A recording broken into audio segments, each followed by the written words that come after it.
Welcome to my education formation channel में आपका स्वागत है दोस्तों। यहाँ पे अपडेट में लेकर के प्रेजेंट हैं ईपीएफओ कर्मचारी भविष्य निधि। कर्मचारी भविष्य निधि संगठन ईपीएफओ क्या है, संरचना और सेवाओं के बारे में पूरी जानकारी यहाँ से हम आपको प्रोवाइड करने की कोशिश करेंगे। लेकिन पहली बार हमारे चैनल पे विजिट कर रहे हैं तो चैनल को सब्सक्राइब कर लेना, बेल आइकन को प्रेस करना ताकि हर वीडियो की नोटिफिकेशन ईजी से प्रोवाइड हो सके। तो दोस्तों यहाँ पर हम ईपीएफओ के बारे में फुल डिटेल्स प्रोवाइड करने बताया। कर्मचारी भविष्य निधि संगठन ईपीएफओ क्या है। नौकरी करने वाले कर्मचारियों के भविष्य को अच्छा बनाने के लिए ईपीएफओ प्रदान किया जाता है, जिसे केंद्र सरकार में श्रम एवं रोजगार मंत्रालय के द्वारा ईपीएफओ द्वारा प्रदान किया जाता है। और इस वीडियो के माध्यम से आपको ईपीएफओ कर्मचारी भविष्य निधि संगठन से संबंधित जानकारी प्रदान किए जाएंगी। ईपीएफओ कर्मचारी भविष्य निधि ईपीएफओ क्या है। कर्मचारी भविष्य निधि संगठन भारत सरकार द्वारा संचालित किया जाने वाला एक महत्वपूर्ण संगठन है। यह नौकरी करने वाले कर्मचारियों को रिटायरमेंट के लिए बचत करने के लिए प्रेरित करता है, इसलिए यह जो है देश का एक प्रमुख सामाजिक सुरक्षा संगठन है। अब देखेंगे employee provident fund organisation EPFO की स्थापना 4 मार्च 1952 को दिल्ली में हुई थी। इसके द्वारा ही कर्मचारियों के लिए ईपीएफओ योजना का संचालन किया जाता है। और बता दें कि कर्मचारी भविष्य निधि अधिनियम 1951 के अंतर्गत इसे बनाया गया है। वर्तमान में यह योजना कर्मचारी भविष्य निधि एवं विविध प्रावधान ईपीएफ एवं ईएमपी अधिनियम के अंतर्गत है। इस योजना द्वारा कर्मचारी को बीमा एवं रिटायरमेंट पेंशन जैसी योजनाओं के लाभ प्रदान किए जाते हैं। ईपीएफओ की संरचना स्ट्रक्चर श्रम और रोजगार मंत्रालय भारत सरकार के अंतर्गत ईपीएफओ है। ईपीएफओ से संबंधित अधिनियमों एवं योजनाओं को त्रिपक्षीय board, central board of trustees, केंद्रीय न्यासी बोर्ड द्वारा प्रकाशित किया जाता है। और इस बोर्ड के जो सरकारी अधिकारी केंद्र एवं राज्य नियोक्ता कंपनी एवं कर्मचारी सम्मिलित होते हैं। इस बोर्ड की बैठक होने पर इसकी अध्यक्षता श्रम एवं रोजगार मंत्रालय द्वारा ही की जाती है। Central board of trustees EPF द्वारा निम्न 3 योजनाओं का निम्न संचालन किया जाता है। कर्मचारी भविष्य निधि 1952, ईपीएफ एंड सर्च 1976 में, ईडीएलआई कर्मचारी पेंशन योजना 1995, ईपीएस। ईपीएफओ के उद्देश्य। ईपीएफओ द्वारा नागरिकों को ईपीएफ से संबंधित सेवाओं को प्राप्त करने के लिए यूएएन यानी यूनिवर्सल अकाउंट्स नंबर प्रदान किया जाता है। ईपीएफओ के उद्देश्य इस प्रकार। ईपीएफओ द्वारा देश के सभी कर्मचारियों ईपीएफ अकाउंट्स की संबंधित किया जाता है। ईपीएफओ कर्मचारियों को ईपीएफ से संबंधित अनेक सेवाओं को आसानी से ऑनलाइन प्रदान करता है। नौकरी करने वाले कर्मचारियों को सेवा प्रदान करने के लिए उन्हें जो है भविष्य निधि प्रदान करना होता है। यह ईपीएफ संबंधित बनाए गए सभी नियमों का पालन करने के लिए कर्मचारी को सुरक्षा प्रदान करता है। ईपीएफओ के कार्य। ईपीएफओ के कार्य क्या है। ईपीएफओ के निम्नलिखित कार्य है। ईपीएफओ कर्मचारियों के व्यक्तिगत ईपीएफ अकाउंट का रखरखाव करता है। ईपीएफओ निवेश करने के लिए प्रेरित करता है। यह किए गए क्लेम का जो है सेटलमेंट करने का कार्य करता है। इसका मुख्य कार्य है नौकरी करने वाले कर्मचारियों को पीएफ से संबंधित सेवाएं प्रदान करना है। यह पीएफ अकाउंट से जुड़े रिकॉर्ड को अपडेट करने का कार्य करता है। और इसकी सेवाएं क्या है। ईपीएफओ सर्विस इस प्रकार से यूएएन यूनिवर्सल अकाउंट नंबर या 12 विशिष्ट अंकों का एक महत्वपूर्ण नंबर है। ईपीएफओ द्वारा वर्ष 2014 में प्रदान करना शुरू किया गया।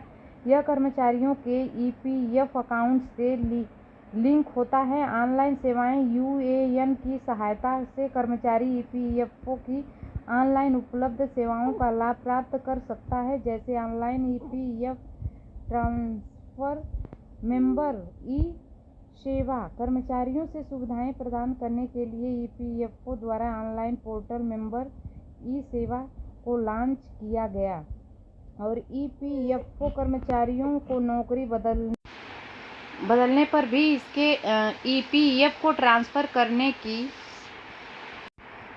भविष्य निधि ईपीएफ अकाउंट को सुरक्षा प्रदान करता है। पेंशन योजना कर्मचारी को रिटायरमेंट होने पर ईपीएफओ द्वारा पेंशन योजना का लाभ प्रदान किया जाता है, जिसके लिए कर्मचारी को इसकी पात्रताएं पूरी करनी होती है। बीमा योजना यदि किसी भी कर्मचारी के साथ किसी प्रकार की दुर्घटनाएं होती है वह एवं कर्मचारी द्वारा ईडीएलआई की होती है और तो ऐसी स्थिति में उसे यह बीमा प्रदान किया जाता है। ईपीएफ अकाउंट क्या है?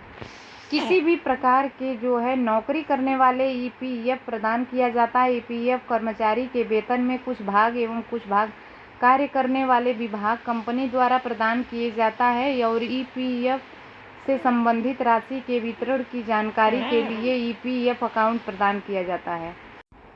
ईपीएफ के लिए पंजीकरण करने के बाद कर्मचारी को इसी के अकाउंट में ईपीएफ प्रदान किया जाता है। ईपीएफ अकाउंट से संबंधित जानकारी रखने के लिए कर्मचारी यूएएन नंबर का प्रयोग कर सकते हैं। ईपीएफ हेतु पात्रताएं क्या होती है? ईपीएफ प्राप्त करने के लिए कर्मचारी को निम्नलिखित पात्रताओं को पूरा करना होता है। कम से कम 20 से अधिक कर्मचारियों वाले संगठन में कार्य करना होता है।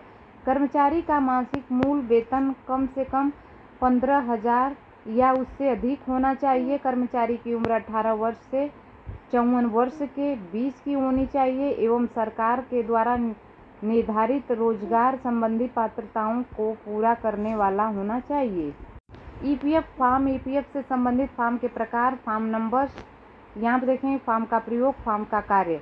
फॉर्म नंबर 2 में देखेंगे कर्मचारी भविष्य निधि ईपीएफ एवं कर्मचारी पेंशन योजना ईपीएस में नामांकन एवं घोषणा के लिए। ठीक है। फॉर्म 5 नंबर 5 में क्या है कि ईपीएफ एवं ईपीएस में जो है पंजीकरण रजिस्ट्रेशन के लिए। फॉर्म 10 में सी में क्या है कि ईपीएस है जिसमें जो है विदाउट वर्ड का लाभ प्राप्त करने के लिए है। फॉर्म 10 डी है ईपीएस मासिक पेंशन के लिए है। फॉर्म 11 है, इसमें ईपीएफ को ट्रांसफ़र करने के लिए है। फॉर्म 14 है ईपीएफ एलआईसी पॉलिसी खरीदने के लिए है। फॉर्म 15 जी ईपीएफ ब्याज पर टैक्स से बचने के लिए है। फॉर्म 19 ईपीएफ कर्मचारियों के ईपीएफ सेटलमेंट के लिए है और फॉर्म 20 है ईपीएफ कर्मचारी की मृत्यु की स्थिति में ईपीएफ सेटलमेंट के लिए है। फॉर्म 31 ईपीएफ विथड्रॉवल करने के लिए है। अब इसके लाभ के बारे में बताएंगे तो लाभ क्या है? इसके द्वारा कर्मचारी के प्राप्त होने वाले लाभ इस प्रकार हैं। ईपीएफ किसी भी प्रकार के कर्मचारी के भविष्य के बचत करने वाली योजना है। यदि कर्मचारी पर उनके परिवार पर किसी प्रकार की आपातकालीन स्थिति उत्पन्न हो जाती है तो ऐसे में नागरिक ईपीएफ प्राप्त कर सकता है। यदि कर्मचारी किसी भी कारण से बेरोजगार हो सकता है तो ईपीएफ का प्रयोग कर सकता है। कर्मचारी के रिटायरमेंट होने पर वह पूरे ईपीएफ को प्राप्त कर सकता है। ईपीएफ कर्मचारी के मासिक वेतन में से प्रदान किया जाता है। ऐसा होने पर कर्मचारी पर किसी प्रकार का कोई अतिरिक्त लोड नहीं पड़ता है। ईपीएफ लेटेस्ट अपडेट आपके वेतन में से 12% निधि में प्रदान होता है और जिसमें केंद्र सरकार द्वारा वित्तीय वर्ष 2023-24 में ईपीएस के लिए ब्याज दर 8.15% कर दी गई है। 3.67% भाग ईपीएफ में रहता है। कोई भी कर्मचारी जो ईपीएफ में निवेश करता हो वह ईपीएफओ की ऑनलाइन सुविधाओं का लाभ प्राप्त कर सकता है। ईपीएफओ पोर्टल्स की बात करें तो ईपीएफ से संबंधित सेवाओं का लाभ प्राप्त करने के लिए ईपीएफओ द्वारा मेंबर इंटरफेस को जारी किया गया, जिसमें कर्मचारी निम्नलिखित सेवाओं का लाभ प्राप्त कर सकते हैं। और activate UAN, know your UAN और track applications status for pension. इसके बाद डाउनलोड प्रिंट पासबुक और download print UAN card, update KYC information. EPFO sign in. तो ईपीएफओ पोर्टल पर कर्मचारी साइन इन के लिए जो है नीचे दी गई प्रक्रिया कर्मचारी द्वारा की जाती है। ईपीएफओ पर साइन इन करने से पहले नागरिक को अपना यूएएन नंबर एक्टिवेट करना होता है। उसके बाद साइन इन किया जा सकता है। सबसे पहले कर्मचारी ईपीएफओ मेंबर इंटरफेस की अधिकारी वेबसाइट में जाता है। मेंबर ई सेवा में यूएएन का एवं अपने पासवर्ड की सहायता से साइन इन करना होता है। अब इसमें universal account number UAN member e Sewa देखेंगे, यहाँ पर इंटर करना है, पासवर्ड इंटर करना है, कैप्चर्स करना है, साइन करना है, साइन इन। उसके बाद आपको कर्मचारी निम्न सेवाओं का नाम प्राप्त कर सकता है। Update KYC, download UAN card, download passbook, member ID देख सकते हैं और ईपीएफ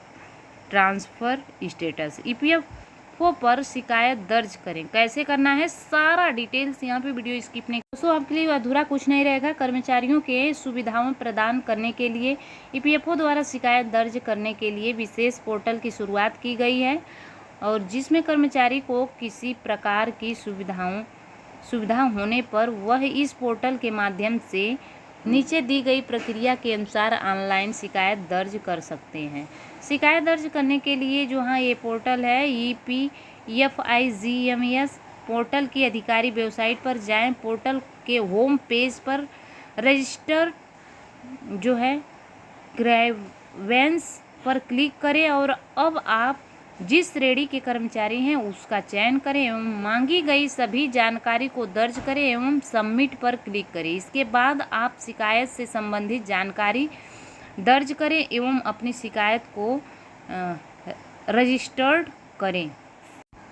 इस प्रकार आप शिकायत को दर्ज कर सकते हैं। इसी पोर्टल की सहायता से आप शिकायत की स्थिति भी देख और व्यूज स्टेटस देखते हैं। और ईपीएफओ केवाईसी, सबसे पहले ईपीएफ के मेंबर इंटरफेस की अधिकारी वेबसाइट पर जाएं और पोर्टल पर यूएएन नंबर एवं पासवर्ड की सहायता से साइन इन करें और साइन इन करने के बाद मैनेज केवाईसी पर क्लिक करें। अब आप जिस दस्तावेज के अपडेट करना चाहते हैं उसका चयन करें।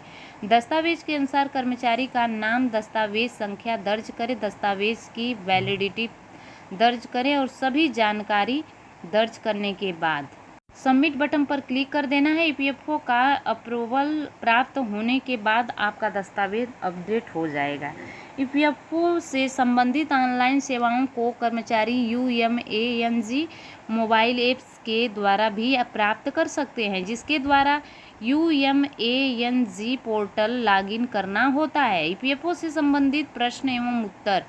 ईपीएफ पर कितना ब्याज सरकार द्वारा निर्धारित किया गया है? ईपीएफ पर सरकार द्वारा जो है 8.15% का ब्याज निर्धारित किया गया है। यूएएन नंबर कैसे प्राप्त होता है? तो यहाँ जब कोई कर्मचारी नई सरकारी नौकरी शुरू करता है तो इससे ईपीएफ पर प्रावधान होता है। ऐसे में कर्मचारी को कंपनी विभाग द्वारा यूएएन प्रदान किया जाता है। यदि कोई कर्मचारी नौकरी बदल देता है तो क्या इस स्थिति में उसे नया यूएएन प्रदान किया जाता है? तो नौकरी बदलने की स्थिति में उसे यूएएन नंबर नहीं बदलता है, इसीलिए इसे पोर्टेबल कहा जाता है। अगला है कि ईपीएफ से संबंधित शिकायत दर्ज करने की अधिकारी वेबसाइट क्या है? तो यहाँ पर वेबसाइट आप देख सकते हैं। ईपीएफ से संबंधित शिकायत दर्ज करने की अधिकारी वेबसाइट यहाँ पर आप देख सकते हैं, जिससे आप जुड़ सकते हैं। दोस्तों, पेंशनर्स का मांग को जो है कोशियारी समिति की रिपोर्ट्स पर 3000 पेंशन 10 साल का रिटायर दे मोदी सरकार, ये है नारा। और पेंशनर्स के शिकायत समिति की सिफारिश के तहत जो है न्यूनतम 3000 रुपये पेंशन और 10 साल का जो एरियल देने की मांग की है। और इसका आरोप है कि सरकार किसानों पर ध्यान दे रही है, जबकि वरिष्ठ नागरिकों को नज़रअंदाज किया जा रहा है। तो दोस्तों, इस तरह से आई होप कि आपको बहुत बड़ा अपडेट प्रोवाइड करने की कोशिश की है। लगातार हमारे चैनल बने रहिए। Thanks for watching. God bless you.